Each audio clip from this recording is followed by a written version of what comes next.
Sometimes the most powerful warriors are the ones who've never held a sword. In a world where the weak are cast aside and strength means everything, one young woman's words would change a fearsome Viking's life forever. Thorald Halfborn was the most feared warrior in the northern seas, a giant who conquered armies and ruled through force. When he found a paralyzed maiden trapped in the ruins of her village, he offered her something no one ever had: a home and a family. But what she said to him would break his heart and rebuild it all at once. This is the story of how true courage isn't about the battles you win, but the grace you show when the world has knocked you down. What could a broken young woman say that would bring the mightiest Viking to his knees? Before we jump back in, tell us where you're tuning in from. And if this story touches you, make sure you're subscribed, because tomorrow I've saved something extra special for you. The cliffs of Vangrim had witnessed countless sunrises, their weathered faces carved by salt spray and time itself. On this particular morning, the dawn came reluctantly through smoke and ash, painting the sky the color of old blood. The village below lay in ruins, timbers still smoldering from the raid that had swept through like a summer storm.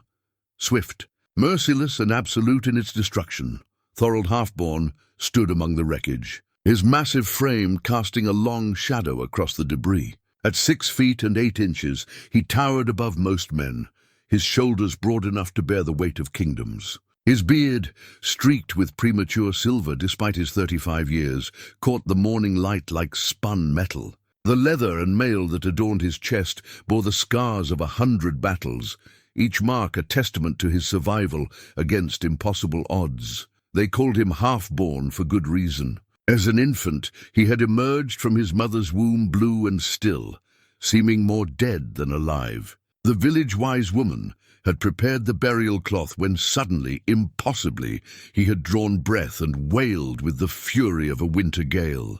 "Half in this world, half in the next," she had proclaimed, and the name had followed him ever since. Perhaps it explained his uncanny ability to walk through battles that claimed lesser men, to emerge from conflicts that should have been his doom.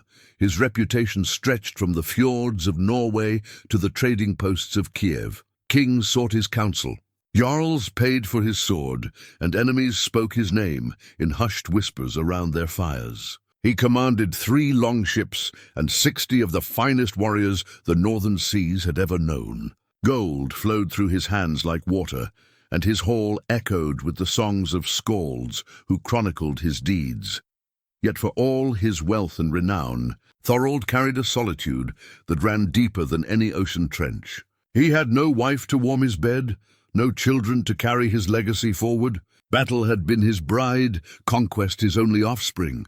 At 35, when most men his age were teaching their sons to wield a blade, he found himself surrounded by loyal warriors, but utterly alone in the quiet moments between storms. The raid on this village hadn't been born of malice, but of necessity. A rival clan had been using this settlement as a staging ground for attacks on Thorald's trade routes. The message needed to be clear, decisive, and final. His men had been efficient, too efficient perhaps. What should have been a strategic strike had become something else entirely when the village's defenders chose to fight rather than flee. Now, as he walked through the aftermath, Thorald felt the familiar emptiness that followed such victories. The tactical objective had been achieved, but at what cost? These weren't warriors who had fallen, but farmers and fishermen who had chosen courage over wisdom. Their bodies lay scattered among overturned carts and broken looms, each one a reminder that strength without purpose was merely destruction wearing a crown.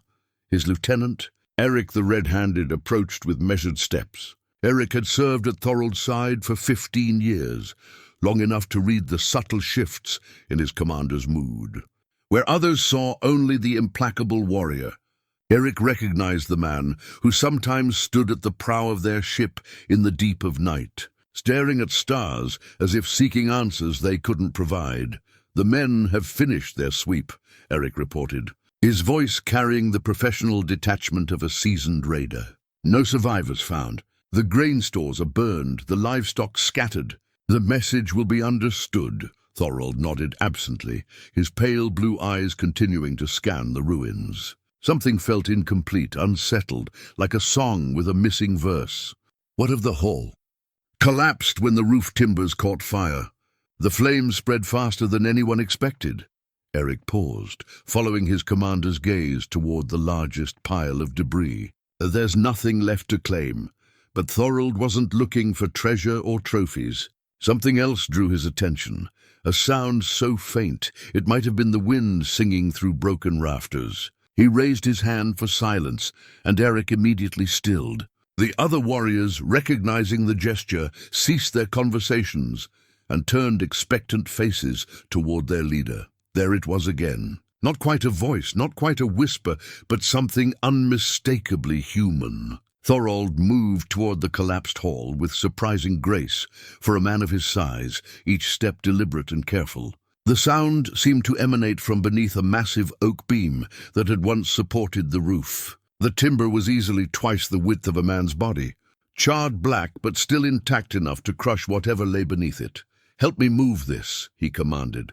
And immediately 6 warriors positioned themselves around the beam. Even with their combined strength, it took considerable effort to shift the massive piece of wood. As they lifted, a cloud of ash rose like a grey shroud, and beneath it, something glinted in the filtered sunlight.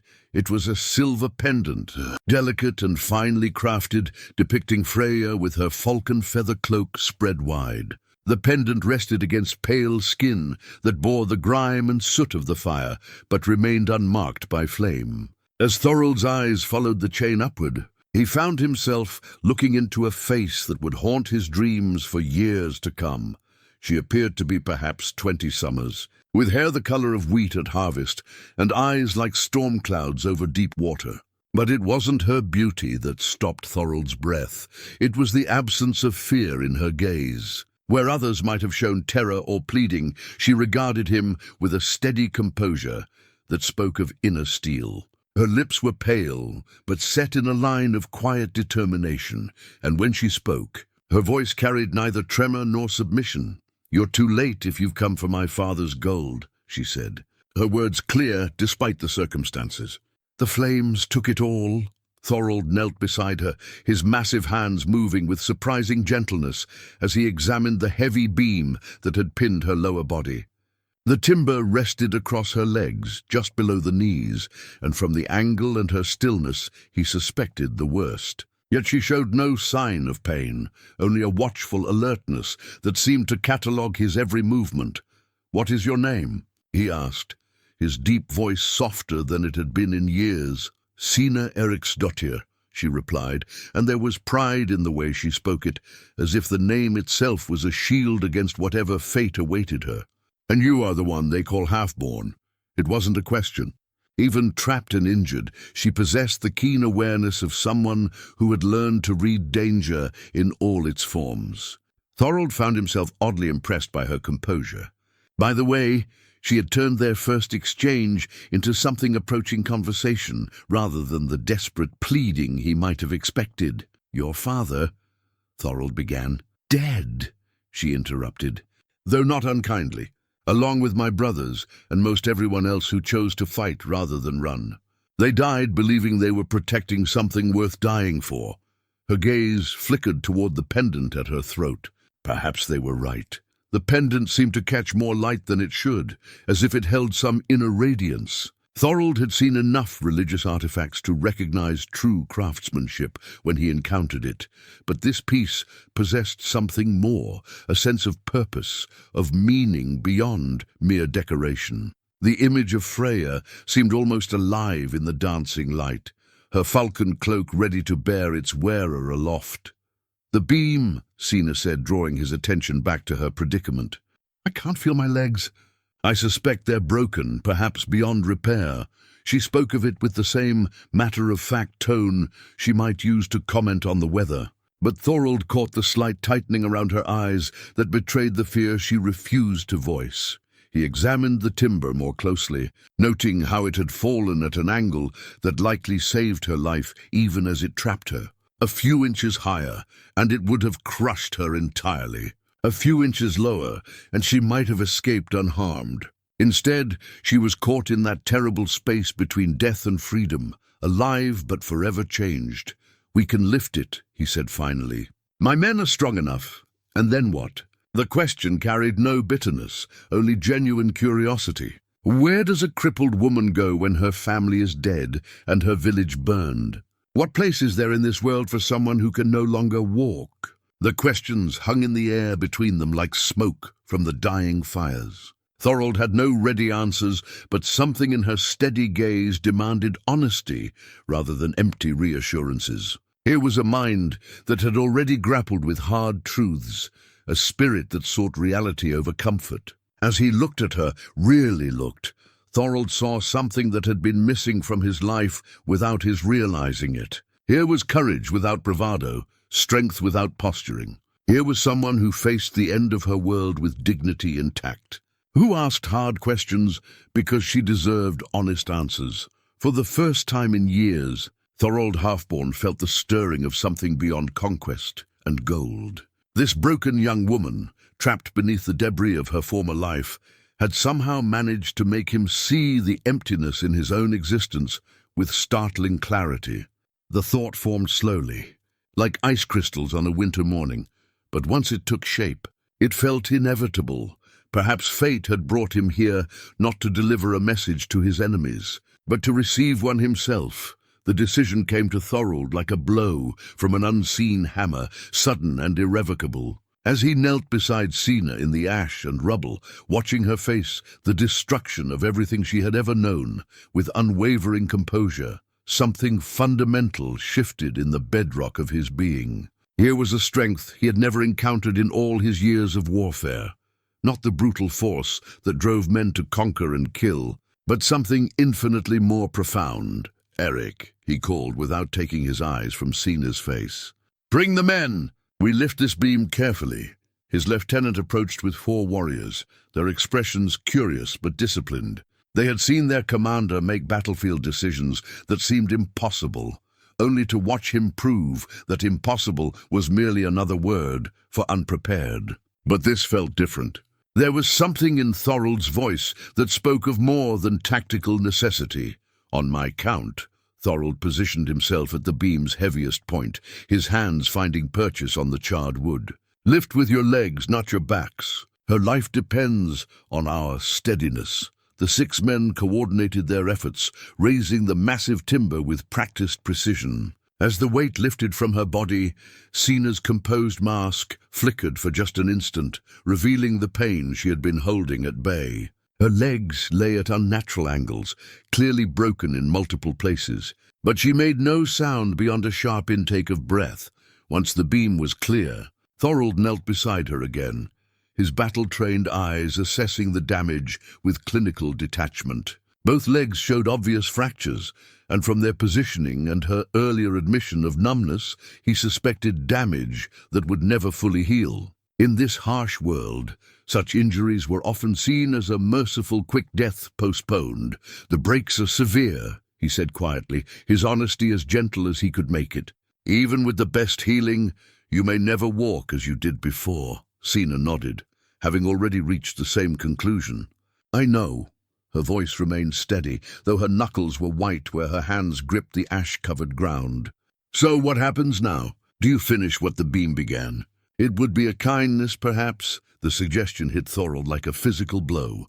That she could speak so calmly of her own death, that she had already calculated the harsh mathematics of survival for a disabled woman in a world that showed little mercy to the strong, revealed a kind of clear-eyed courage that shamed him.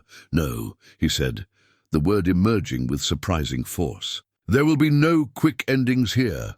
He studied her face, noting how the morning light caught the silver of her pendant and cast dancing reflections across her features. The goddess Freya seemed to watch him from the metal disc, her falcon wings spread as if ready to carry souls between worlds. In the old stories, Freya chose half the slain warriors for her hall, competing with Odin himself for the bravest of the dead. Perhaps she was choosing again now, but for life rather than death. "I have a proposal," Thorald said, the words forming even as he spoke them, as if someone else guided his tongue. You say there is no place in this world for someone who cannot walk. But what if there could be? Sina's storm-grey eyes searched his face, looking for deception or cruel jest. Finding neither, she waited for him to continue. "Come with me," he said simply. "Not as thrall or servant, but as family, as the daughter I never had, the heir to a name that has known only warfare and empty victories. Let me give you a place where your worth is not measured by the strength of your legs, but by the fire in your spirit." The words hung between them like a bridge across an impossible chasm. Even Eric, standing nearby with the other warriors, seemed to hold his breath. In all their years together, they had never seen their commander speak with such naked emotion, such unguarded hope. Sina stared at him for a long moment, her expression unreadable. When she finally spoke, her voice carried a tremor that had nothing to do with physical pain. "You would do this? Take in a broken stranger and call her daughter? What do you gain from such kindness?" It was a fair question, and one Thorald found difficult to answer. What did he gain? A dependent who would require care and protection. Someone who could never fight beside him or contribute to his military endeavors. By any practical measure, the offer made no sense.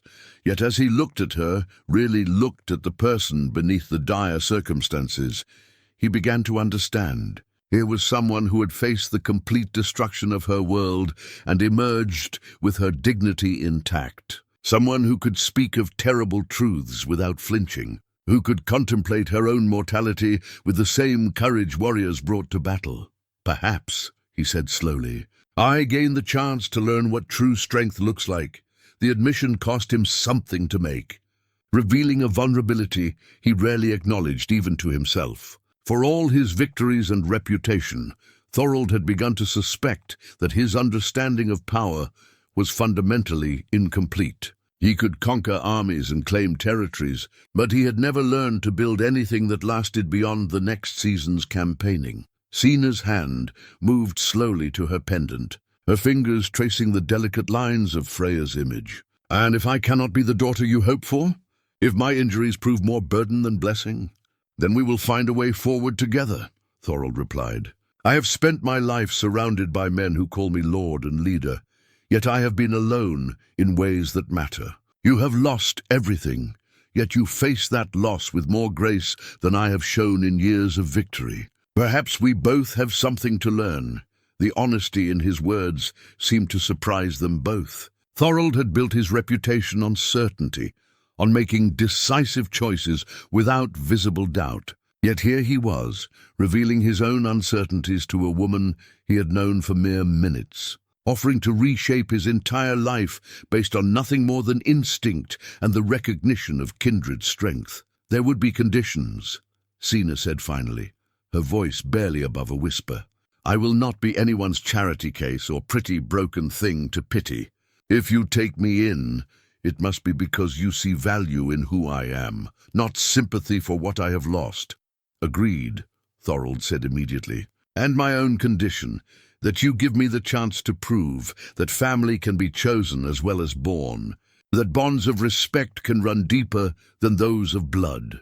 For the first time since he had found her, Sina's composure cracked slightly. Tears gathered in her eyes, though whether from pain, grief, or something approaching hope, Thorald couldn't tell. When she spoke again, her words carried the weight of a decision that would change both their lives forever. "Then yes," she said, her hand still clutching the pendant. "I will come with you, Thorald Halfborn, but not as your broken maiden to be fixed, or your noble burden to be borne. I will come as Sina Eriksdottir, who chooses to see what strength looks like when it is shared rather than wielded alone." The formal acceptance hit Thorald with unexpected force. In that moment, surrounded by the ruins of her old life and the uncertainty of what lay ahead, Sina had chosen to trust him with her future. The responsibility felt heavier than any armor he had ever worn, yet also strangely liberating. As his men prepared a stretcher to carry her safely to their ship, Thorald found himself looking forward to something beyond the next battle or conquest. For the first time in his adult life, he was embarking on a journey whose destination he couldn't predict. following a path that had nothing to do with victory in any conventional sense. The inciting incident that would reshape both their destinies had been set in motion by something as simple as choosing compassion over convenience, connection over conquest. Neither of them yet understood the full implications of this decision, but both sensed that they stood at the threshold of a transformation that would test everything they thought they knew about strength, family, and the meaning of home. The journey back to Thorald's longship proved more challenging than any battle he had fought in recent memory, not because of enemy resistance or treacherous weather, but because of the careful attention required to transport someone whose body had been shattered by forces beyond her control. Every step down the rocky path toward the harbor demanded deliberate planning, each movement of the stretcher monitored for signs of additional injury. Sina bore the journey with characteristic stoicism, though Thorald could see the pain etched in the tight lines around her eyes and the way her hands gripped the stretcher's sides. She never complained, never asked them to stop or move more slowly, but her silence spoke volumes about the effort required to maintain her composure. His men, seasoned warriors accustomed to the brutal efficiency of raid and withdrawal, found themselves adapting to this new reality with surprising grace. Bjorn the Hammer, whose nickname came from his tendency to solve problems through overwhelming force, carried his corner of the stretcher with the delicate care of a man handling precious glass. Gunnar Swiftfoot, usually impatient with any delay, matched his pace to the careful procession without a single grumble. Eric walked beside Thorald, his weathered face troubled by thoughts he seemed reluctant to voice. Finally, as they navigated a particularly treacherous section of the coastal path, he spoke quietly enough that only his commander could hear. "The men are wondering what happens when we reach Ironhold," he said, referring to Thorald's stronghold on the island of Skjaldmir. "She will need care beyond what any of us can provide. Healing that may not even be possible." It was a fair concern, and one Thorald had been wrestling with himself. His hall, for all its comforts, had been designed for warriors and their needs. The great hearth, the high-backed chairs, the steep stairs leading to the sleeping quarters. None of it had been built with someone like Sina in mind. "We will adapt," he said simply, "as we have always done." But even as he spoke the words, Thorald wondered if adaptation would be enough. He thought of his hall with fresh eyes, seeing obstacles where before he had noticed only the familiar comforts of home. The reality of what he had committed to was beginning to settle in with the weight of stone upon stone. The artifact that would help bridge this gap lay bundled among Sina's few possessions, a weathered leather journal bound with silver wire. As they prepared to board the ship, she clutched it to her chest with protective intensity, as if it contained more than mere words and memories. "My grandmother's recipes and remedies," she explained when she noticed Thorald's curious glance. She was the village healer before age took her sight. Everything she knew about mending bodies and easing pain, she wrote in here. Her fingers traced the worn leather cover. "I thought perhaps it might be useful wherever we're going." The simple practicality of the gesture impressed him. Even in the midst of her own crisis, Sina had thought to preserve knowledge that might help others. It spoke to a kind of forward-thinking wisdom that complemented her courage in ways he was only beginning to understand. Once aboard the longship, new challenges emerged. The vessel had been built for speed and warfare, not comfort for the injured. Thorald ordered his personal sea chest moved to create a sheltered space where Sina could rest without being exposed to spray and wind. His men rigged a canvas shelter, transforming what had been the commander's private space into something resembling a healing chamber. As the ship cut through the grey waters towards Skjaldmir, Thorald found himself spending more time in this improvised sanctuary than on deck directing the crew. Sina's presence seemed to require a different kind of leadership, one based on attention and care rather than commands and decisive action. "Tell me about your hall," she said. During one of these quiet conversations, her voice carrying genuine interest rather than mere politeness. "What kind of place am I coming to?" Thorald described Ironhold as honestly as he could. the massive wooden structure built on a foundation of local stone, the great hall with its soaring beams and central fire pit, the various outbuildings that housed his men and stored the wealth of years of successful raids. He spoke of the view from the tower, where one could see the approach of ships from 3 directions, in the protected harbor that could shelter a dozen vessels. But as he talked, he began to hear his own words differently. The hall he described was impressive, certainly, but it was also a fortress designed for defense and a monument to personal achievement. It was not, he realized with growing unease, a home in any sense that might matter to someone whose world had just been destroyed. "It sounds formidable," Sina said when he finished. "But lonely, perhaps?" The observation struck him with uncomfortable accuracy. Ironhold was indeed lonely, despite being constantly filled with warriors and activity. It was a place where men came to serve a leader, not to build a life together. The distinction had never seemed important before, but now it felt crucial. "Perhaps that will change," he said. Though he wasn't certain how such a transformation might occur, Sina was quiet for a moment, her hand resting on her grandmother's journal. "Change requires intention," she said finally. "A place becomes a home through deliberate acts of care, not by accident." Her words carried the weight of experience, and Thorald found himself wondering about the life she had left behind. What had her family's house been like before the raid? What small rituals and traditions had made it feel like sanctuary rather than mere shelter?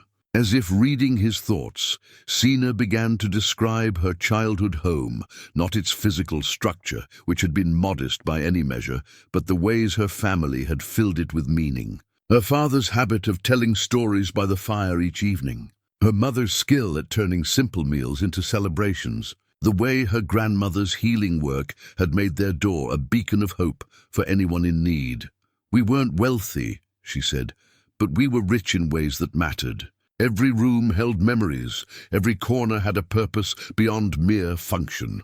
Thorald listened with growing fascination, beginning to understand the difference between a stronghold and a home. His hall contained treasures from across the known world, but it held no memories of family dinners or quiet conversations. It was impressive but empty, powerful but ultimately hollow.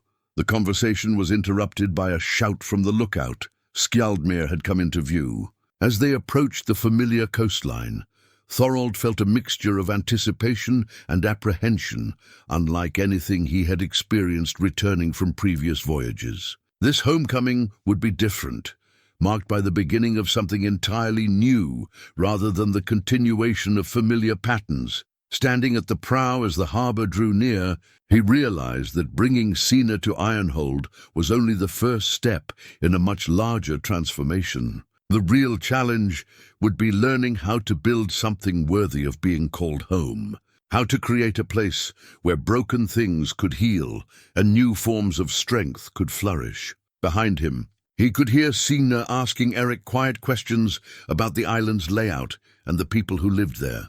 Even facing an uncertain future in an unfamiliar place, she was already thinking like someone who planned to belong rather than merely survive. Her resilience continued to humble him, even as it inspired a determination to prove worthy of the trust she had placed in him. The first weeks at Ironhold tested every assumption Thorald had made about strength, adaptation, and the meaning of family. What he had imagined would be a straightforward matter of providing shelter and care proved to be a complete reconstruction. Of everything he thought he understood about leadership and belonging, the immediate challenges were daunting enough. His hall, built for warriors who could leap to their feet at a moment's notice, became a maze of obstacles for someone who couldn't walk. The steep wooden stairs to the upper chambers might as well have been mountain cliffs. The heavy doors, designed to withstand siege, required strength Sina no longer possessed. Even the great dining tables, built for men to stand and reach across, towered above someone seated in the wheeled chair his shipwright had hastily constructed. But these physical barriers paled beside the social complexities that emerged. Thorald's household had been a military organization disguised as domestic life.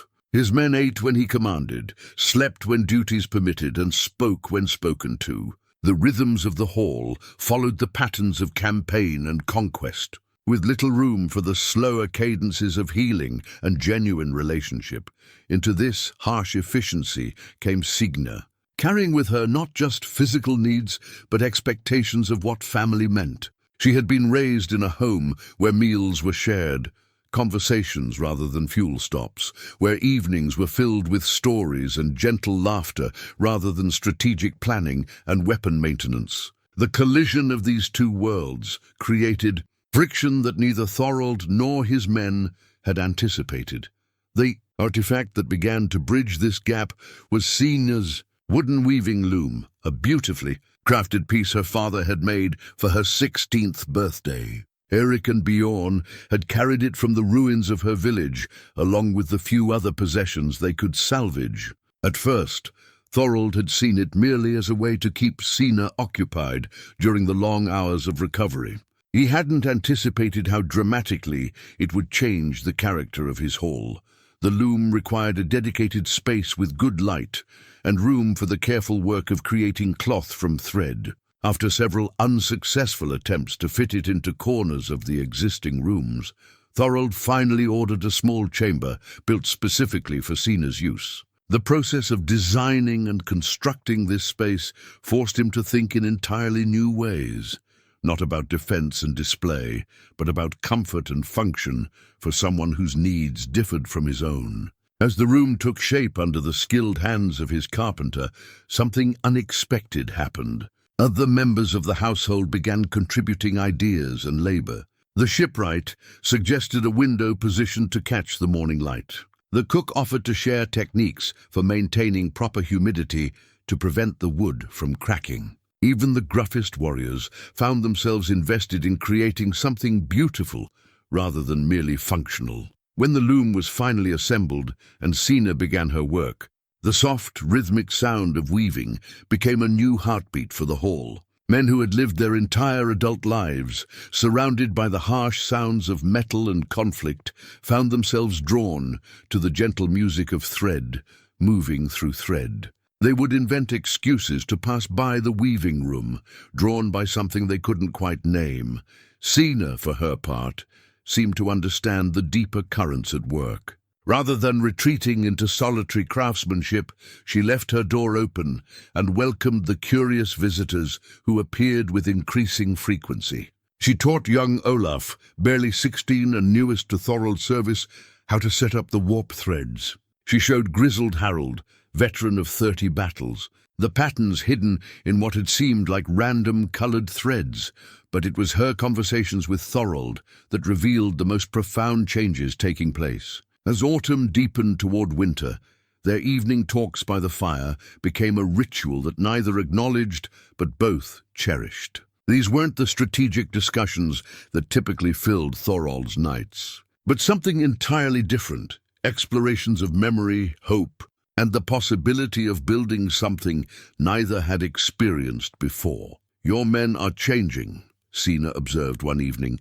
as she worked on a particularly complex pattern, her fingers moving with the confidence of someone whose grandmother had taught her the ancient secrets of the craft. They move differently, speak more softly to each other. Thorald had noticed it too, though he hadn't been able to put words to the transformation. His warriors remained as disciplined and effective as ever, but there was something new in their bearing, a gentleness that hadn't been there before, as if Signa's presence had reminded them of parts of themselves they had forgotten. "Perhaps," he said carefully, "they're remembering what it means to protect something beautiful rather than simply destroy what threatens us." The insight surprised him even as he spoke it. For years, his leadership had been built on the premise that strength meant the capacity to overcome opposition. But watching his men around Signa, seeing how they moderated their voices, how they thought more carefully about their words, how they took pride in small acts of consideration, he began to understand that true strength might include the ability to nurture and preserve as well as conquer. This realization came with its own challenges. Not everyone adapted smoothly to the new atmosphere. Some of the older warriors grumbled about the changes, referring disparagingly to the soft influence of their commander's broken guest. These complaints never reached Thorald directly, but Eric made sure he was aware of the undercurrents of dissatisfaction. The tension came to a head during a feast celebrating their successful return from what should have been a routine trading voyage. As ale flowed and voices rose, someone made a crude comment about the cost of maintaining useless mouths in times when every resource mattered. The comment wasn't directed at Sina specifically, but everyone in the hall understood its meaning. The silence that followed was profound and dangerous. Thorald felt the weight of every eye in the room, the careful attention of men waiting to see how their leader would respond to this challenge to his judgment. But before he could speak, Sina herself broke the silence. "You're right that I consume resources without contributing to your military strength," she said, her voice carrying clearly through the hall. "But perhaps the measure of a household's true wealth isn't found only in sword arms and shield. Walls." She gestured toward the tapestry she had been working on throughout the evening, a complex piece, depicting scenes of daily life rather than battle and conquest. "This will hang in your hall long after all of us are gone, reminding future generations that this was a place where beauty was valued alongside strength, where protection meant more than the ability to make war." The rebuke was gentle but unmistakable, and it carried weight because it came not from authority but from dignity. In that moment, Thorald understood that bringing Sina into his household hadn't just given him a daughter, it had given all of them a teacher whose lessons about strength and value were reshaping everything they thought they knew about what it meant to build a life worth defending. Winter settled over Skjalmir like a familiar cloak, bringing with it the long months when wise men stayed close to home and reflected on the year's victories and defeats. For Thorald, this season had always been a time of planning and preparation, of mending weapons and ships while waiting for spring to unlock the possibilities of new campaigns. But this winter felt different, shaped by rhythms he was only beginning to understand. The transformation of his hall had accelerated through the darkening months. What had begun as practical adaptations for Sina's needs had evolved into something deeper, a fundamental reimagining of what their shared space could become. The harsh military efficiency that had once defined every aspect of daily life gave way to something warmer, more complex, more human. The artifact that catalyzed this deeper change was Thorald's own battle axe, a magnificent weapon inherited from his father. Its blade etched with runes, promising victory, and its handle worn smooth by generations of warrior hands. The axe had hung above the great hearth for 15 years, a symbol of the strength and legacy that defined the hall. But as winter deepened and the evening conversations by the fire became more frequent, Thorald found his eyes drawn not to the weapon, but to the person seated beside him, working quietly on her latest weaving project. One evening, as snow swirled beyond the shuttered windows and the fire painted dancing shadows on the walls, Sina asked about the axe. Her curiosity was gentle but persistent, the way she approached most topics that seemed to matter to him. "Tell me about its history," she said, her fingers never pausing in their steady rhythm across the loom. "It's clearly been well loved, well used. What stories does it carry?" Thorald found himself speaking of his father, Harold the Bold, and the campaigns they had shared before age and wounds finally claimed the older warrior. He described the weight of the weapon in his hands during his first real battle, the way its balance had felt both foreign and familiar, as if the axe itself remembered the men who had wielded it before him. "He taught me that strength without purpose was merely destruction," Thorald said, his voice growing quieter as the memories deepened. "But I'm not certain I ever understood what he meant by purpose until recently." Sina's hands stilled on her work, and she looked at him with the direct attention that still had the power to make him feel simultaneously seen and exposed. "What do you think he meant?" The question hung between them like a bridge he wasn't certain he was ready to cross. For most of his adult life, Thorald had found purpose in victory, in the accumulation of wealth and reputation, in the respect and fear his name commanded across the northern seas. But these achievements, impressive as they were, had left him feeling hollow in ways he was only now beginning to acknowledge. Perhaps, he said carefully, he meant that true strength protects rather than simply conquers. That the measure of a warrior isn't found only in what he can destroy, but in what he chooses to preserve and nurture. The words felt strange in his mouth, but not wrong. As he spoke them, Thorald realized he had been moving toward this understanding for months, guided by Sina's presence and the changes it had wrought in his household. The gruff warriors who had learned to moderate their voices, the way pride had begun to manifest in acts of creation rather than destruction, the gradual transformation of his fortress into something approaching a home, all of it pointed toward a different kind of strength than he had previously recognized.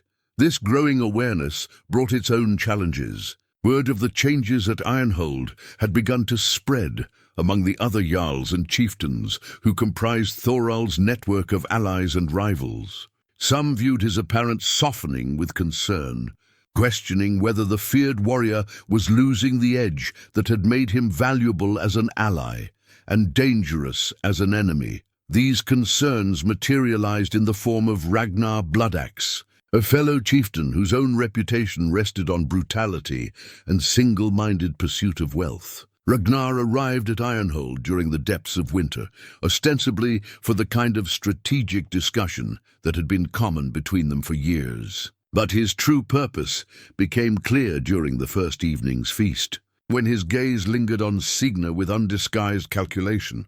"So this is the famous maiden," Ragnar said, his voice carrying the false joviality that preceded many of his cruelest observations. "I confess I expected someone more impressive. The stories suggest she possesses some supernatural hold over the great Thorald Halfborn."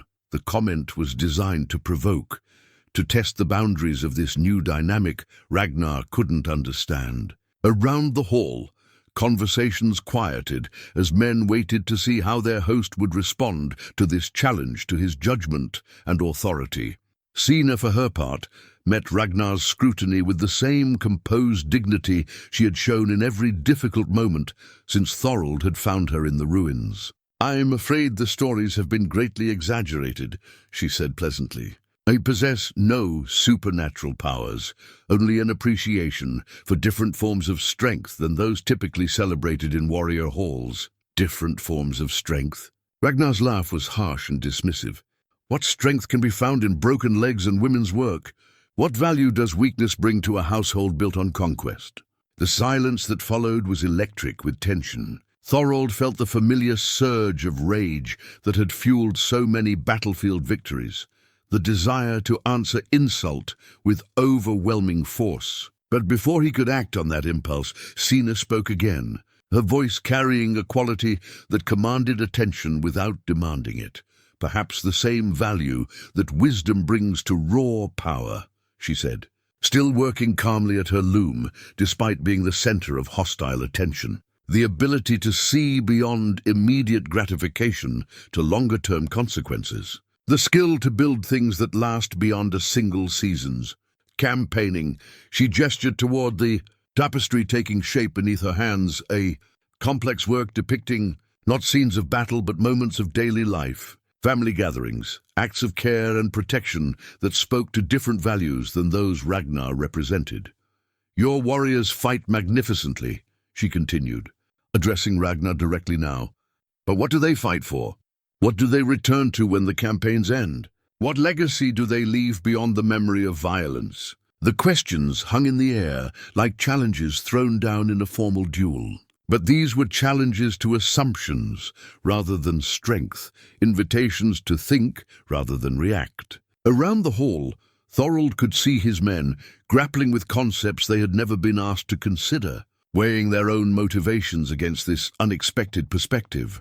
Ragnar, however, seemed immune to such reflection. "Pretty words," he sneered, "but words don't win battles or fill treasure chests. When spring comes and real work needs doing, We'll see what these new philosophies are worth against cold steel.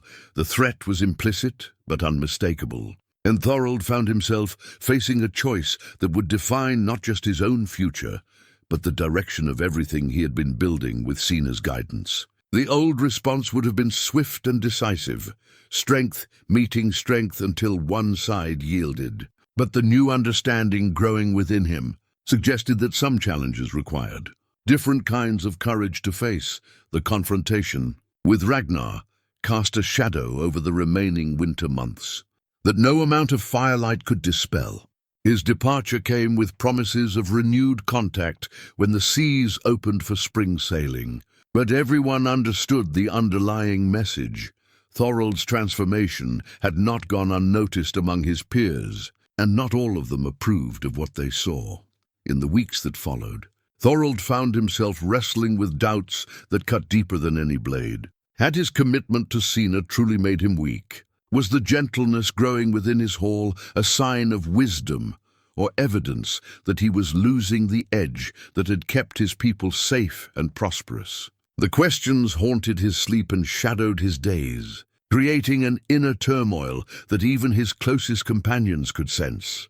The artifact that came to symbolize this internal struggle was an ancient war horn, carved from the tusk of a great walrus and bound with silver rings, inscribed with the names of victories won and enemies defeated.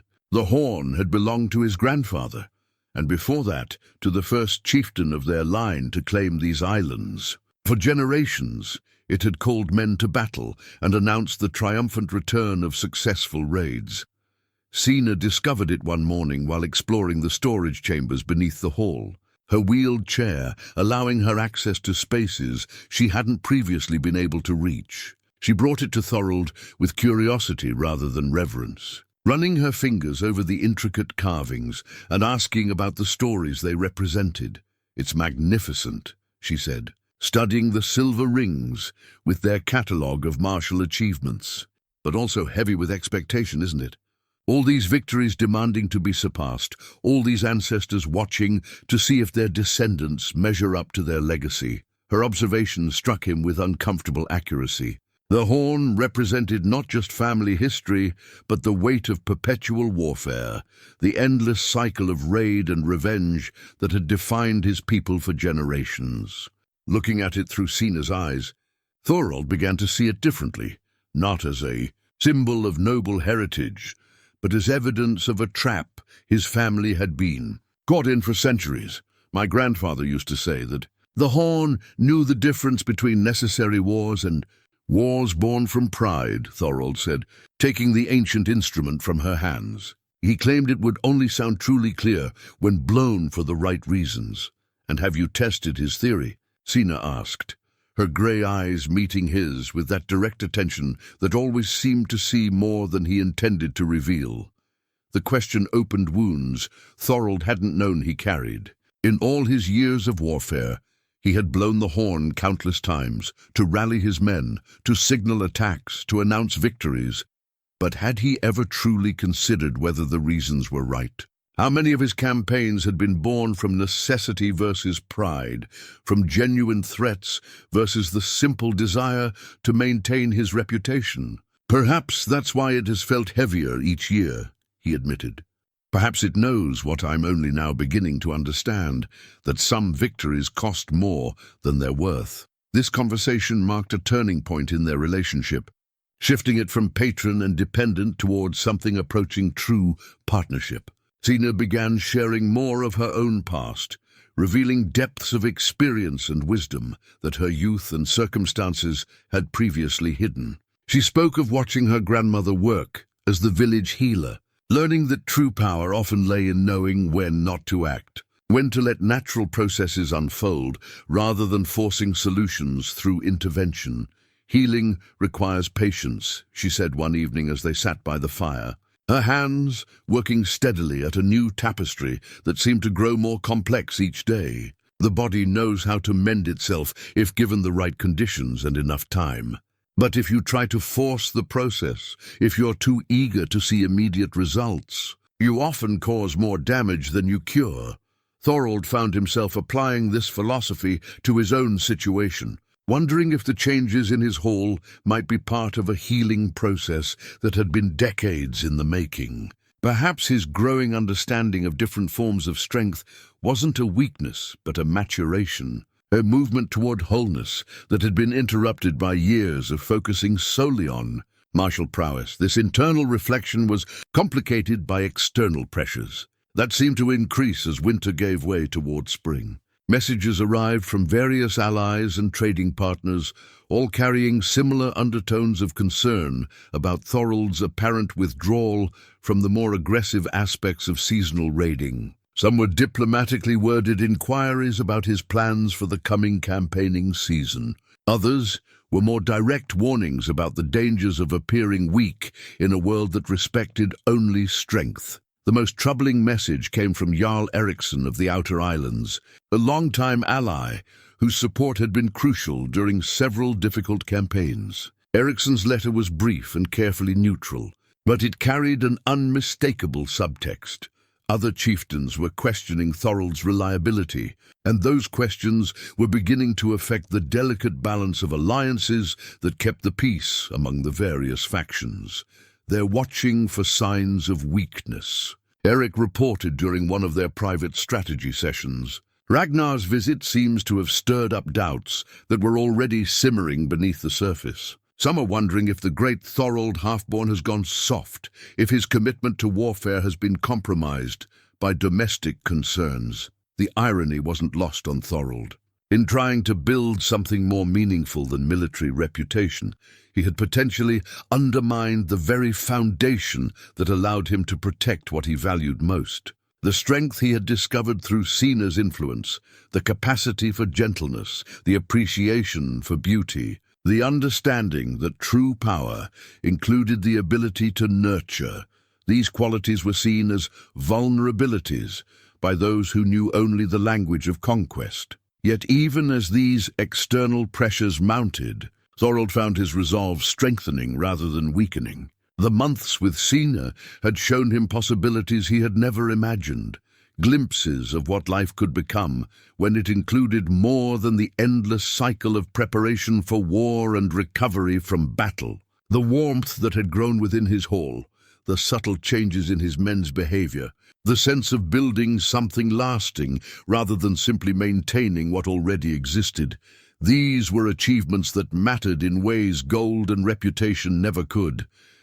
"Let them watch," he told Eric finally. "Let them wonder and whisper and make their calculations. When the time comes to prove what kind of strength we've built here, I believe they may be surprised by what they find." But even as he spoke these words of confidence, Thorald couldn't shake the growing certainty that such a test was coming sooner than any of them were prepared for. The warhorn sat silent on its shelf, waiting for the moment when its true voice would finally be needed, when the choice between old ways and new would no longer be a matter of philosophy, but of survival itself. Spring arrived at Skjaldmere with deceptive gentleness, bringing warm breezes that carried the scent of wildflowers and the promise of easier days ahead. But beneath this seasonal renewal, currents of tension flowed like underground streams, building pressure toward an inevitable eruption. The first sign of trouble came with the arrival of young Magnus, Eric's nephew, who had spent the winter among the trading settlements of the eastern fjords.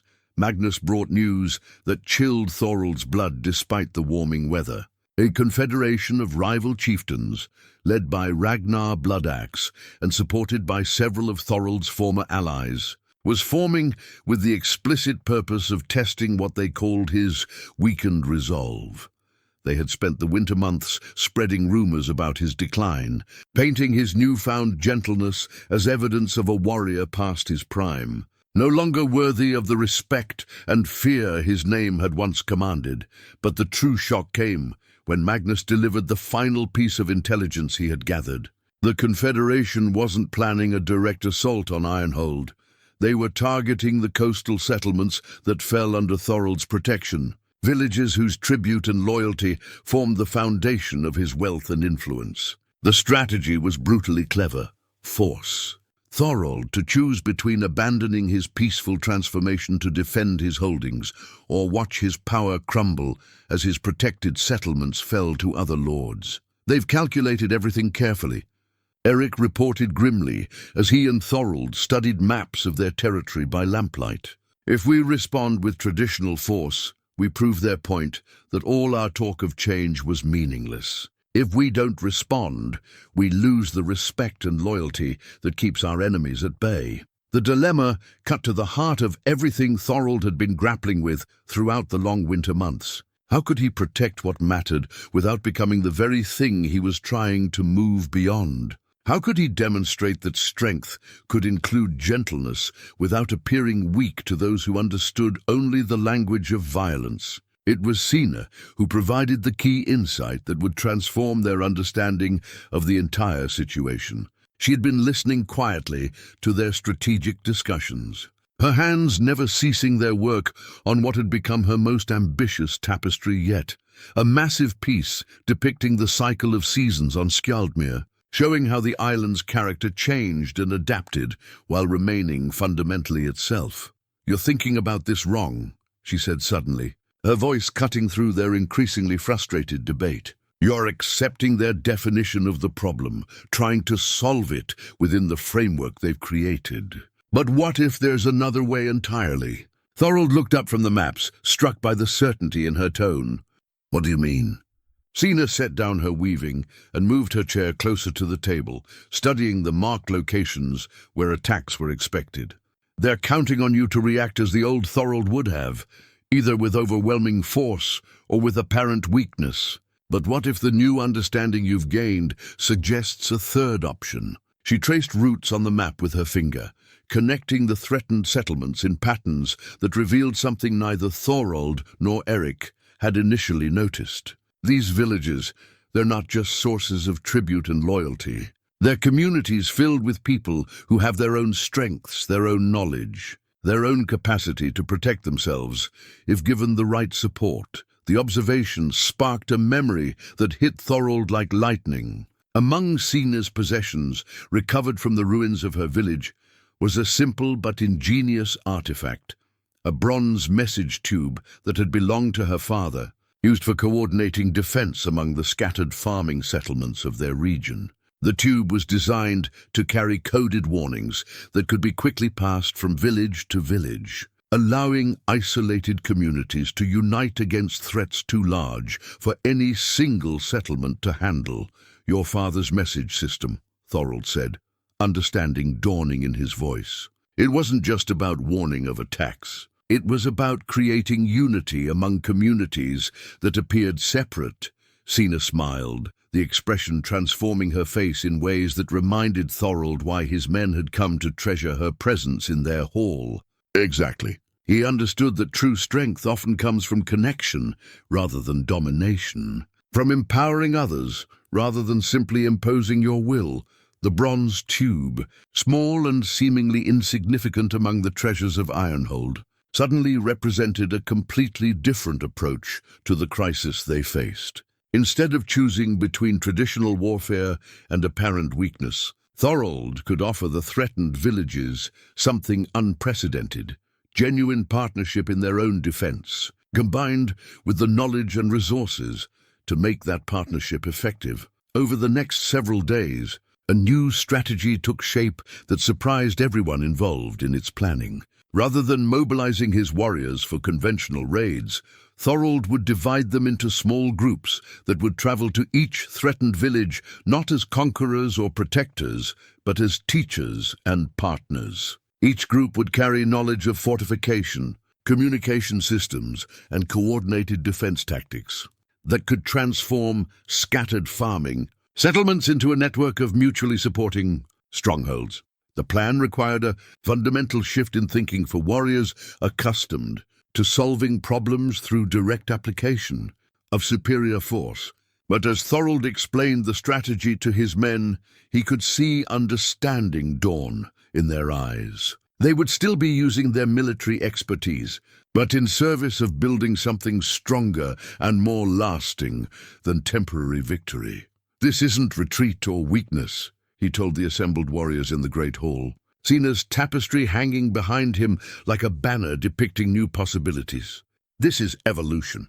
We're not abandoning our strength. We're learning to share it in ways that multiply rather than diminish it.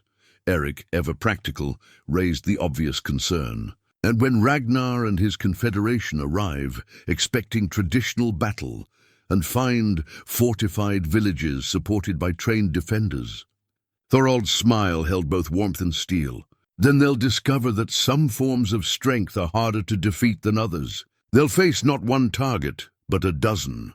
Not isolated settlements, but a coordinated defense network. Not subjects to be conquered, but partners choosing to fight for something they've helped build. The beauty of the strategy lay in its complete reversal of his enemy's expectations. They had planned their campaign around the assumption that Thorald would either fight them directly or abandon his holdings. They hadn't considered the possibility that he might transform the very nature of what they were attacking, turning potential victims into active participants in their own defense. But perhaps the most profound aspect of the plan was what it revealed about the transformation Signa had guided within Thorald himself. The old version of himself would have seen the threatened villages as possessions to be defended, valuable primarily for what they provided to him. The new understanding showed him that their real value lay in their potential to become something greater than the sum of their parts. A community of communities, bound together not by domination, but by mutual respect and shared purpose. As preparations began for what would either validate or destroy everything they had built together, Thorald found himself looking at the bronze message tube with something approaching awe. Such a simple artifact, yet it had unlocked possibilities that pure military thinking never could have imagined. Like Cena herself, it proved that the most powerful tools for change often appeared in the most humble forms, waiting for someone wise enough to recognize their true potential. The test was coming, but for the first time since Ragnar's winter visit, Thorald felt ready to face it, not with the brutal efficiency of his past self, but with the integrated wisdom of the man he was becoming.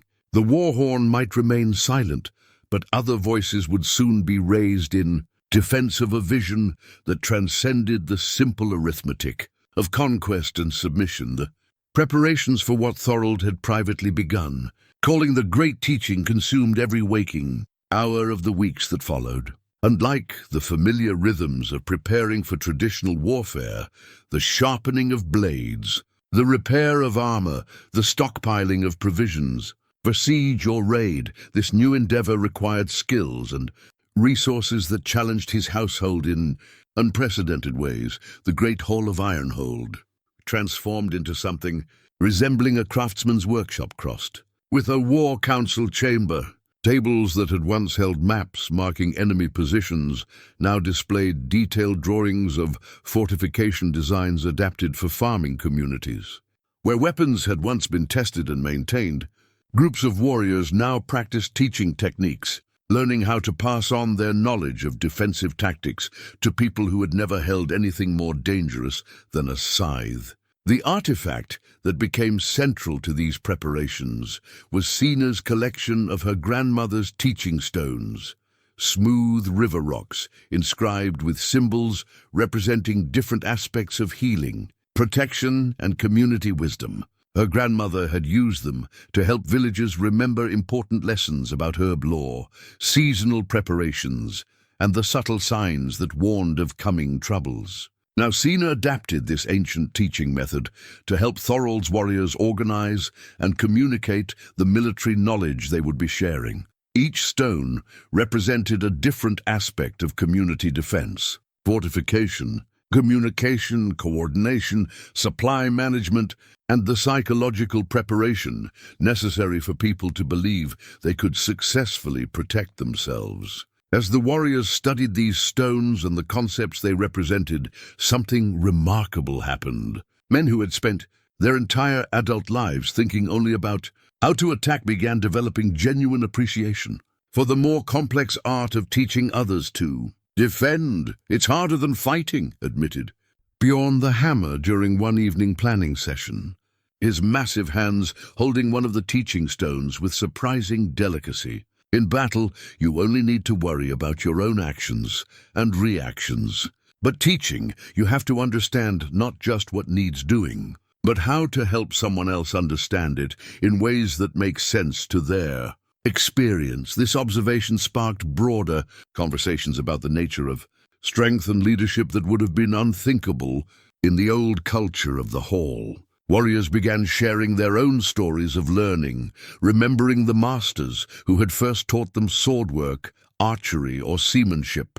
They discovered that their most valued memories weren't of victories won, but of moments when understanding had suddenly clicked into place. When a difficult skill had finally become natural, Sina participated in these discussions with increasing confidence. Her insights about learning and human nature proving invaluable as they refined their approach.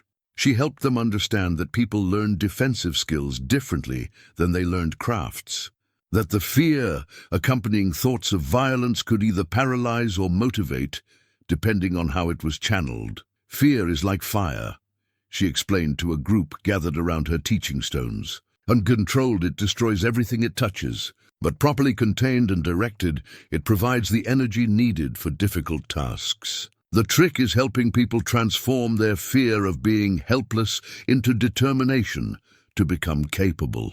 Eric, ever practical, focused on the logistical challenges of their unprecedented undertaking. 12 villages needed to be reached, assessed, and strengthened before Ragnar's confederation could mount their expected attacks. Each would require different approaches based on their terrain, population, and existing resources. Some were fishing communities with experience of the sea, but little knowledge of land-based defense. Others were farming settlements with strong traditions of cooperation, but no military experience whatsoever. The solution they developed involved dividing Thorald's 60 warriors into carefully balanced teams, each led by a senior fighter and including specialists in different aspects of defense and fortification. But the innovation that set this apart from traditional military deployment was the inclusion of what Sina called bridge builders,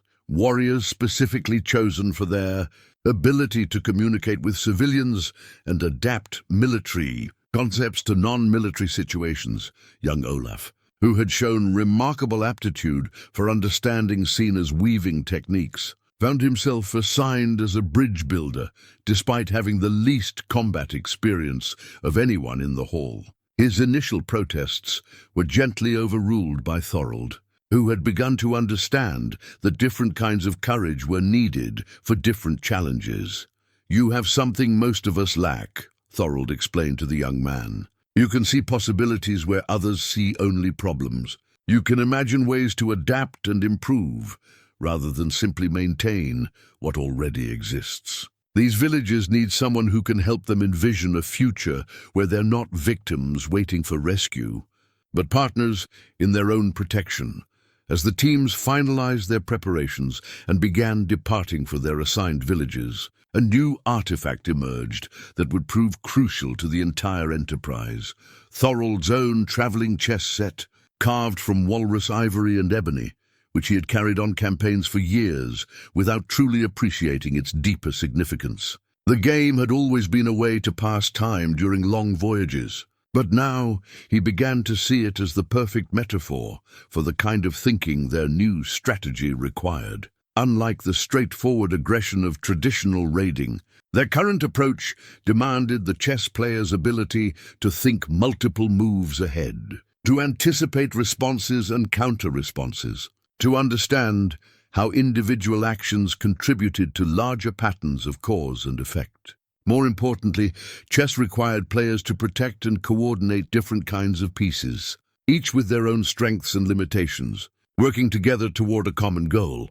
Sina proved to be a formidable chess opponent, approaching the game with the same thoughtful intelligence she brought to her weaving and her insights about human nature. Their evening matches became a ritual that helped both of them process the complexities of their unfolding strategy, working through scenarios and possibilities in the abstract space of the game board. Your Confederation friends are thinking like raiders, Cena observed during one particularly intense match, moving her queen into a position that threatened multiple pieces while simultaneously protecting her own forces. They expect a target that will either fight back predictably or flee entirely. They haven't considered facing an opponent who responds by changing the fundamental nature of the game. Thorald studied the board, seeing not just the immediate tactical situation, but the deeper strategic principles her move demonstrated. And if they adapt, if they realize what we're doing and change their approach accordingly, then we'll have proven something important, Cena replied, her fingers briefly touching the teaching stone that represented adaptation and learning. We'll have shown that people can grow beyond their initial limitations, that communities can become stronger than the sum of their individual parts. Even if our specific strategy fails, the understanding behind it will remain. This conversation crystallized something that had been building in Thorald's mind throughout the weeks of preparation. Success or failure in the coming confrontation would be measured not just by whether they defeated Ragnar's attacks, but by whether they could demonstrate that their new approach represented a genuine alternative to the cycles of violence that had defined their culture for generations. The reports coming back from the teams already deployed in the field were encouraging but complex. Villages were responding to their presence with mixtures of gratitude, suspicion, and eager curiosity. The practical aspects of fortification and communication were proceeding smoothly, but the deeper work of building confidence and coordination required patience and sensitivity that challenged even his most experienced warriors. Most importantly, the villagers themselves were proving far more capable and creative than anyone had anticipated. Farmers brought knowledge of terrain and seasonal patterns that enhanced defensive planning in ways no purely military mind could have conceived. Fishermen contributed insights about weather prediction and resource management that strengthened the overall network. Children, initially seen as complications to be protected, turned out to be natural messengers who could move between settlements faster and more discreetly than adult warriors. As the final preparations neared completion, Thorald found himself facing a moment of profound uncertainty, unlike anything he had experienced before major battles. In traditional warfare, success was measured by clear, immediate results. Enemies defeated, territories claimed, treasure captured. But this new endeavor had goals that were more subtle and longer term, outcomes that might not become apparent for months or years. Standing at the window of his private chamber, looking out over the harbor where the last of his deployment teams were preparing to depart, Thorald felt the weight of every decision that had brought him to this moment. The journey had begun with a simple act of compassion, rescuing a broken young woman from the ruins of her village. Now it had evolved into something that could reshape the entire region's understanding of strength, community, and the possibilities for human cooperation. The chess set sat ready on his table, the pieces arranged for the evening's match with Cena, but tonight the game would have to wait. Tonight was for final letters to his team leaders, last-minute adjustments to communication protocols, and the kind of quiet reflection that preceded moments when everything familiar might change forever. Tomorrow, they would discover whether wisdom could triumph over brutality, whether shared strength could prove more powerful than individual dominance, whether the gentle revolution Cena had sparked in his heart could survive its first real test against the harsh realities of a world that had always respected only force. The attack came with the dawn, as Thorald had known it would. Ragnar Bloodaxe possessed many faults, but unpredictability in warfare wasn't among them. His confederation struck 3 villages simultaneously, expecting to find the usual collection of terrified farmers desperately hoping for rescue that would arrive too late to matter. Instead, they encountered something unprecedented in their experience of coastal raiding. The village of Saltmere, rather than erupting in panic at the first sight of warships on the horizon, responded with the coordinated precision of a military unit. Signal fires blazed to life on prepared heights, carrying coded messages that spread across the region faster than any mounted messenger could travel. Defensive positions that had seemed like natural landscape features revealed themselves to be carefully constructed fortifications, manned by people who knew exactly what they were doing. The artifact that turned the tide of this first engagement was something none of the raiders had expected to encounter: a masterfully crafted bronze mirror, polished to perfection and mounted on a rotating wooden frame. Sina had remembered her grandmother using such mirrors to signal between distant herb-gathering sites, flashing reflected sunlight across miles of difficult terrain. Now adapted for military communication, these mirrors created an instantaneous network of information that allowed the scattered villages to coordinate their responses as if they shared a single mind. From his position on a hilltop overlooking the primary battle site, Thorald watched the mirror signals flicker across the landscape like captured starlight. Each flash carried specific meaning: enemy numbers, direction of approach, requests for support, confirmations of readiness. The language had been developed during the intensive preparation weeks, a synthesis of traditional military signals and the more subtle communications Sina's grandmother had used to coordinate civilian activities. The result was beautiful and terrible to observe. Where Ragnar's forces expected to find isolated targets that could be overwhelmed through superior numbers and aggression, they instead faced opponents who seemed to anticipate their every move. Fishing boats that should have been fleeing to sea instead maneuvered to cut off retreat routes. Farmers who should have been cowering behind barricades appeared on flanks and ridges, armed with weapons they clearly knew how to use. But the true shock for the attacking forces came from something even more fundamental than tactical coordination. These were not subjects fighting because they had been commanded to do so, but people defending something they had helped create. The difference showed in every aspect of their resistance: the creativity of their responses, the persistence of their efforts, the way they adapted to unexpected developments without losing cohesion or purpose.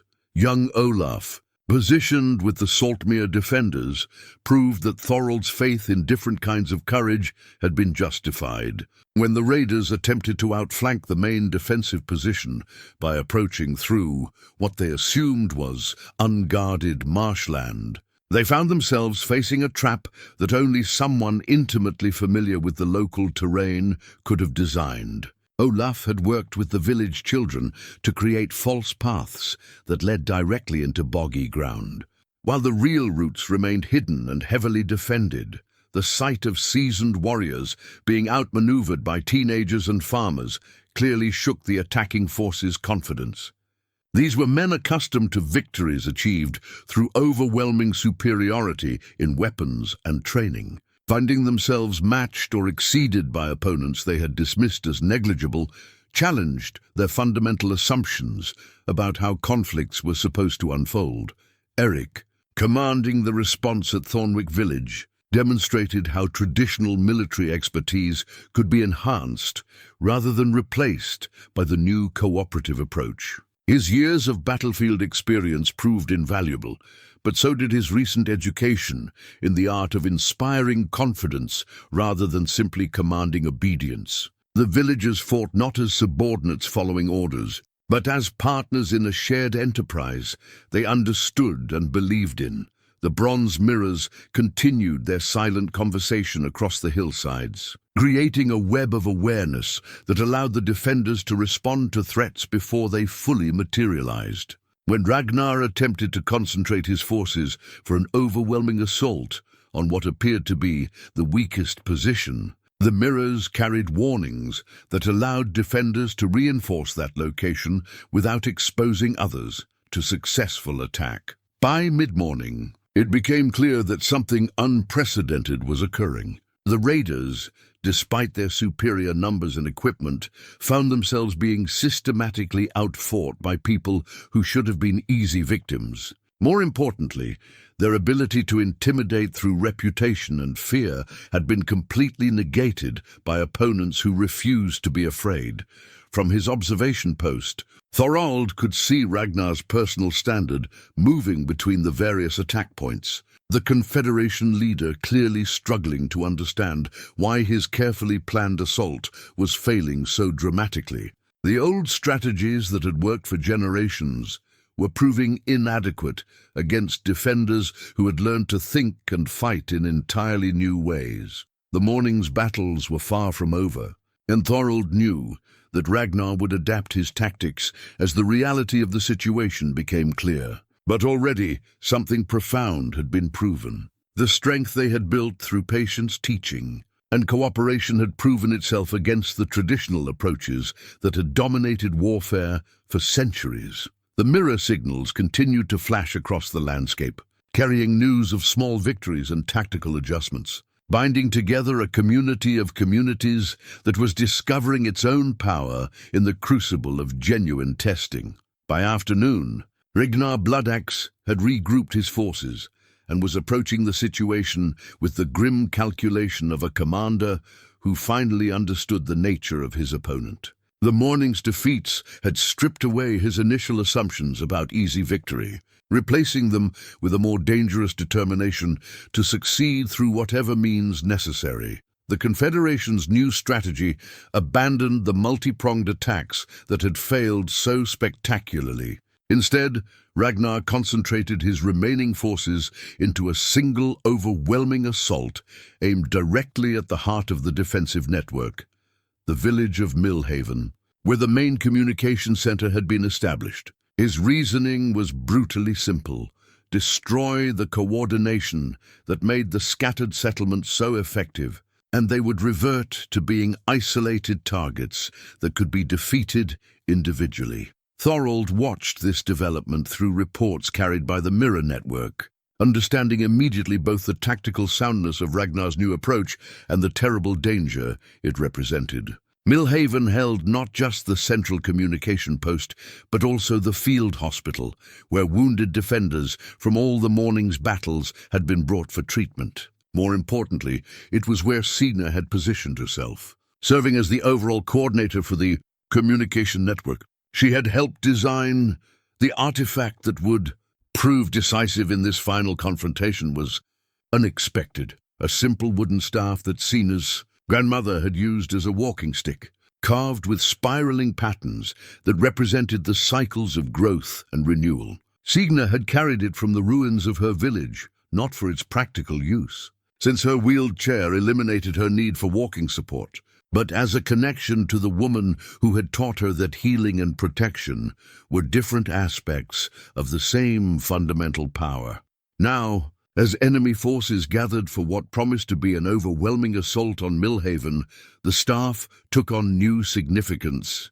Sina positioned herself at the central mirror station, the walking stick laid across her lap, and began the most complex communication sequence yet attempted. Instead of simple tactical messages, she started sending a different kind of signal entirely, one that reached beyond immediate military needs to touch something deeper in the people she was trying to coordinate. The mirror flashes that spread across the landscape carried more than information about enemy positions and defensive assignments. They carried reminders of why this fight mattered, reflections of the connections that had been built between communities that had once stood alone, affirmations of the new kind of strength they had discovered together. Each flash was both practical signal and symbolic statement, weaving together tactical coordination and spiritual unity in ways that transcended traditional military communication. Thorald felt the change immediately, even from his distant observation post. The quality of response from the various defensive positions shifted, becoming something that went beyond mere tactical competence. The villagers weren't just fighting anymore, they were bearing witness to a vision of what their world could become, defending not just their homes, but their newly discovered capacity to shape their own destiny. When Ragnar's forces finally struck Millhaven, they encountered resistance unlike anything in their collective experience. The village didn't just defend itself, it seemed to draw strength from every other community in the network. as if the mirror communications had created genuine unity across distances that should have made coordination impossible. The walking staff remained steady in Sina's lap as she continued orchestrating responses to attacks that came from multiple directions simultaneously. Her grandmother's carved patterns seemed to catch and redirect the mirror light in ways that enhanced the clarity of every signal, creating communication that was both precise and inspiring. But the true power of their integrated defense revealed itself when Ragnar himself, frustrated by his inability to break through the coordinated resistance, attempted a direct assault on the communication center, leading his personal guard in a desperate charge meant to decapitate the defensive network by eliminating its coordinator. He found himself facing not just the immediate defenders of Millhaven, but reinforcements that seemed to materialize from every direction. The mirror network that had been sending signals all day suddenly reversed its flow. Instead of Sina sending coordination to the various villages, the villagers began sending their own people to protect the heart of what they had built together. Fishermen from Saltmere, farmers from Thornwick, crafters from Birch Hollow, all of them abandoning their own defensive positions to ensure that the coordinator who had helped them discover their collective strength would not fall to traditional violence. Thorald realized he was witnessing something unprecedented in the annals of warfare. Not just tactical victory, but the emergence of a genuinely new form of social organization. These people were no longer subjects to be protected or resources to be defended. They had become partners in a shared enterprise that was greater than any individual community could achieve. Alone, the walking staff continued to rest quietly in Sina's lap as the battle reached its crescendo around her, its carved spirals catching the light of signal mirrors and reflecting back the patterns of growth and renewal that had always been its true meaning. The final test had arrived, and everything they had built together would either prove its worth in the crucible of genuine crisis or reveal itself to have been merely an inspiring illusion.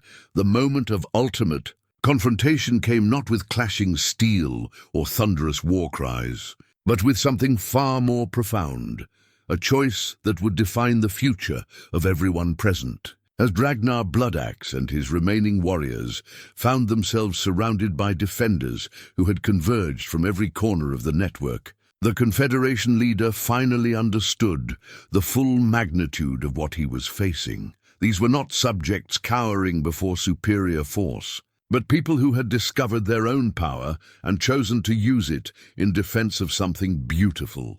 The difference showed in their bearing, their coordination, their absolute refusal to be intimidated by reputations and threats that had worked for generations. They stood not as individuals fighting for survival, but as a community protecting a vision of what their world could become. Thorald watched from his position as Ragnar slowly lowered his weapon, his weathered face showing the dawning comprehension that continuing the attack would be not just futile, but fundamentally pointless. Victory achieved through overwhelming these defenders would only prove that brutality could still triumph over cooperation. But what kind of victory would that be? What would it accomplish beyond the preservation of old patterns that had brought nothing but endless cycles of raid and revenge? The artifact that sealed this moment of transformation was Ragnar's own sword, a magnificent weapon that had been his grandfather's and represented 4 generations of warrior tradition. Instead of raising it for one final desperate assault, he drove its point deep into the earth and left it standing there like a monument to the end of an era.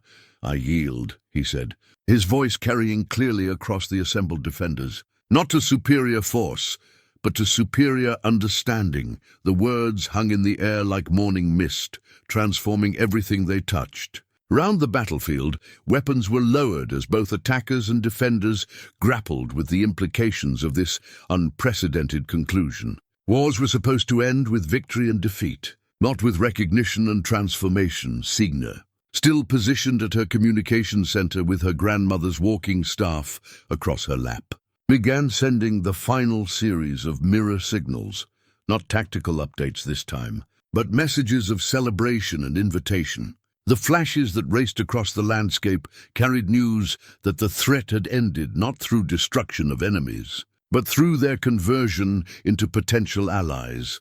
In the weeks that followed, something remarkable unfolded across the region. Ragnar's confederation, rather than dispersing in defeat, chose to remain and learn about the methods that had so completely outmaneuvered their traditional approaches. Warriors who had lived their entire adult lives believing that strength meant the capacity to dominate others found themselves discovering the different but equally demanding strength required to build and protect, rather than simply conquer. The transformation wasn't easy or immediate. Old habits of thought and action don't yield quickly to new understanding. And there were moments when the experiment seemed destined to collapse under the weight of generations of accumulated mistrust and violence. But gradually, patiently, the same principles that had unified the village network began to work their magic on a larger scale. Thorald found himself taking on a role he had never imagined, not as a conqueror or even a protector, but as a teacher and facilitator, helping other leaders understand how strength could be shared rather than hoarded. His hall became a gathering place for chieftains and jarls who came seeking to understand this new approach that promised more durable security than traditional methods had ever achieved.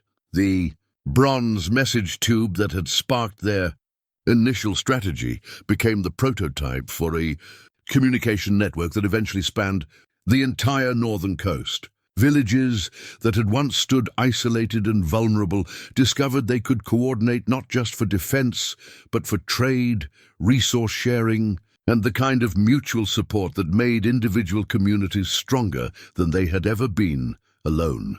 Sina's role evolved as well, from rescued maiden to coordinator, to something approaching a regional wise woman whose insights about human nature and community building were sought by leaders from across the known world. Her weaving room at Ironhold became a place where traditional crafts merged with innovations in communication, education, and social organization. But perhaps the most significant change was in the relationship between Thorald and Sina themselves. What had begun as an act of charity had developed into genuine partnership, then into something deeper that neither had expected when their journey started in the ruins of her village. They had become family in the truest sense, not through blood or formal adoption, but through the shared work of building something worth defending. On the first anniversary of the day Thorald had found her trapped beneath the burning beam, they stood together on the heights above Ironhold, watching signal fires that no longer carried warnings of attack, but messages of celebration and coordination between communities that had learned to see each other as partners rather than competitors. "Did you imagine this when you offered to take me in?"